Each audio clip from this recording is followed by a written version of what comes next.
Revista Espírita, abril de 1858. Espiritismo entre os druidas. Os 3 círculos. 12. Há 3 círculos de existência. O círculo da região vazia, Cholgana, onde, exceto Deus, não há nada vivo nem morto, e nenhum ser que Deus não possa penetrar. O círculo da migração, Abrede, onde todo ser animado procede da morte que o homem atravessou.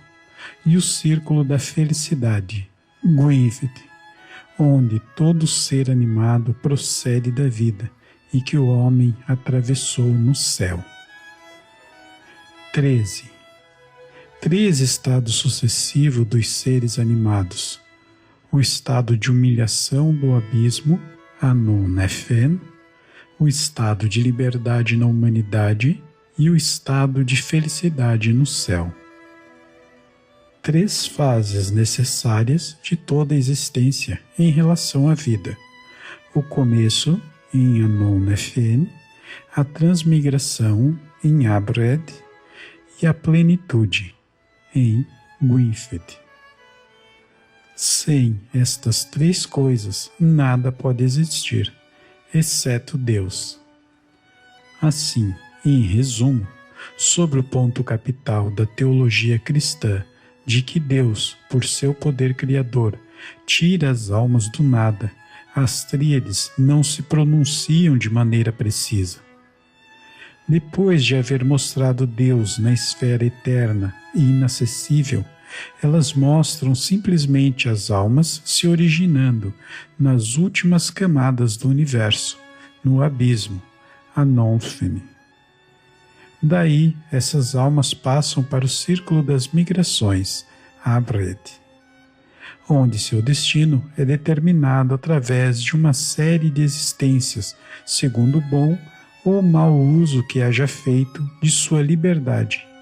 Por fim, elevam-se ao círculo supremo, Gwynedd, onde cessam as migrações, onde não mais se morre, onde a vida se escoa na felicidade, conservando uma atividade perpétua e a plena consciência de sua individualidade.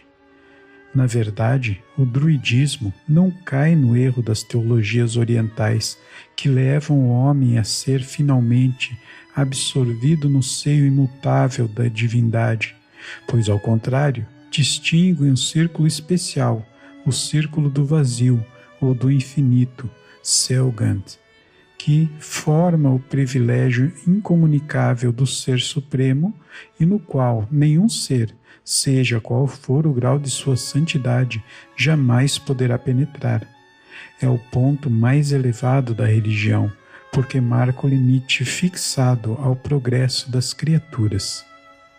O traço mais característico dessa teologia, posto seja um traço puramente negativo, consiste na ausência de um círculo particular, tal como o Tártaro, da antiguidade pagã, destinado à punição sem fim das almas criminosas. Para os druidas não existe o inferno propriamente dito. A distribuição dos castigos aos seus olhos efetua-se no círculo das migrações, pela ligação das almas em condições de existência mais ou menos infelizes, onde sempre senhoras de sua liberdade expiam suas faltas pelo sofrimento e se dispõem, pela reforma de seus vícios, a um futuro melhor. Em certos casos, pode mesmo acontecer que as almas retrogradem até a região do Anon-Nefen, onde nascem e a qual quase não se pode dar outro significado senão o da animalidade.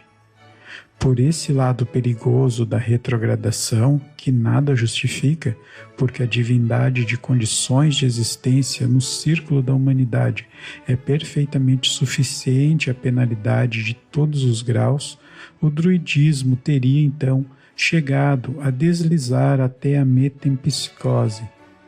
Mas esse extremo desagradável, ao qual não conduz nenhuma necessidade da doutrina do desenvolvimento das almas pela via das migrações, como se verá pela série de tríades relativas ao regime do círculo de Abred, parece ter ocupado no sistema da religião um lugar secundário.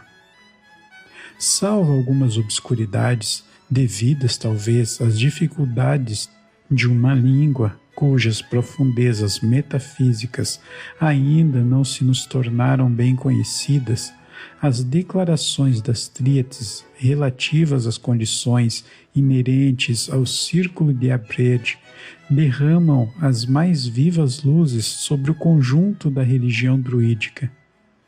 Sente-se que nela perpassa um sopro de superior originalidade.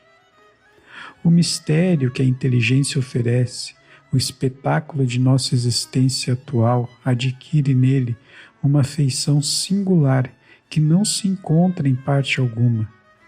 Dir-se-ia que um grande véu, rompendo-se aquém e além da vida, deixa a alma nadar de repente, com uma força inesperada, através de uma extensão indefinida de que jamais foi capaz de suspeitar por si mesma na sua prisão entre as portas espessas do nascimento e da morte. Seja qual for o julgamento a que cheguemos quanto à veracidade dessa doutrina, não podemos deixar de convir que seja profunda. Refletindo sobre o efeito que inevitavelmente deviam produzir sobre as almas simples, estes princípios sobre a sua origem e o seu destino, é fácil compreendermos a enorme influência que os druidas tinham adquirido naturalmente sobre os espíritos de nossos antepassados. Em meio às trevas da antiguidade, esses ministros sagrados não podiam deixar de aparecer aos olhos da população como os reveladores do céu e da terra.